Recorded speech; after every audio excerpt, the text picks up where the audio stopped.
हाय का नाही मला डोकं बघा. आता तुम्ही म्हणता डोकं असायला काय आहे, तुझ्यापाशी डोकं तर आहे की, पण 5वी नापास आहे मी. 5वी नापास असली म्हणून काय झालं?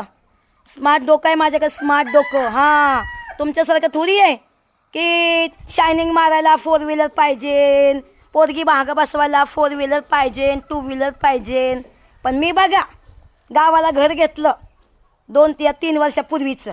आज मी काय गेलं तर मला डबल पैसे येतात, कळलं का? आणि जर मी गाडी घेतली असती तर ती भांगारमध्ये पण कोणी नसती घेतली.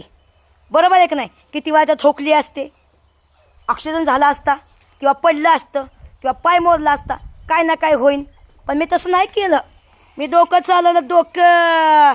ह्याला म्हणतात डोकं. काय मग मी काय केलं, गाडी नाही घेतली, काय नाही घेतलं. गावाला यूट्यूबचा पगार आला होता, सेविंग केलं. सेविंग करता करता करता बायचान मी गावाला आली.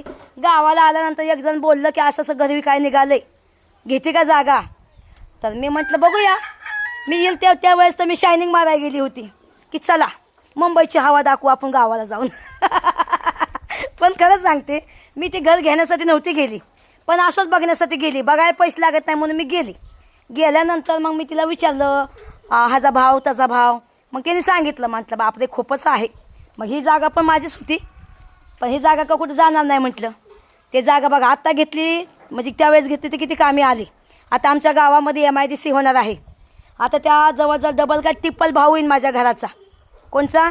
आता मी जे भाड्यानं दिले, आता सध्याला त्याला भाड्याने पण देऊन टाकलं. 4,000 भाडं पण येतं आहे. विचार करायची गोष्ट आहे भावांनो. त्या गाडीला कोण दिलं असतं का? आता ती गाडी भंगारमध्ये पण गेली नसती, त्याचा किती खुळखुळा झाला असता त्या सामानाचा. म्हणून कोणतीही वस्तू घेताना 10 वेळा विचार करत जावा भावांनो बहिणींनो. कारण सुखाने आहे ना, आपण कोणतीही वस्तू आपल्या भेटत नाही. आता काय ना काय अडचण येतात. पण मी ती घर घेतलं, कसं ना कसं कोणी घर घेतलं, जीवाचं रान केलं, त्याचं पाणी केलं, पण ती घर घेतलं. आज किती कामी आहे. आमच्या गावामध्ये आता MIDC होणार आहे. आता त्या गावाचं म्हणजे माझ्या घराचं डबल पैसा काय ट्रिपल पैसा पण द्यायला बसलं आहे. एकदा MIDC चालू झाल्यानंतर माहिती आहे का, आता गावाला सुद्धा घरं भेटत नाहीत. एवढी महागाई झाली आता गावाला सुद्धा. माहिती आहे आता गॅस बघा, मुंबई पुण्यात आपण राहतो म्हणून आपल्याला चूल पेटवू नाही शकत, कारण तिथं मुंबई पुण्यात चूल पेटवायला जागाच नसती. आता बघा गावाला गॅस नसला मोकळ्या अंगणामध्ये कुठं पण जेवण बनवू शकते. आता मी काल तिथं मिरची भाजली. कोणाचं ताकद होती का मला बोलायची की तू चुलीवर स्वयंपाक का करते म्हणून? होतं का? नाही ना. कारण की ह्या जागा माझी हक्काची आहे.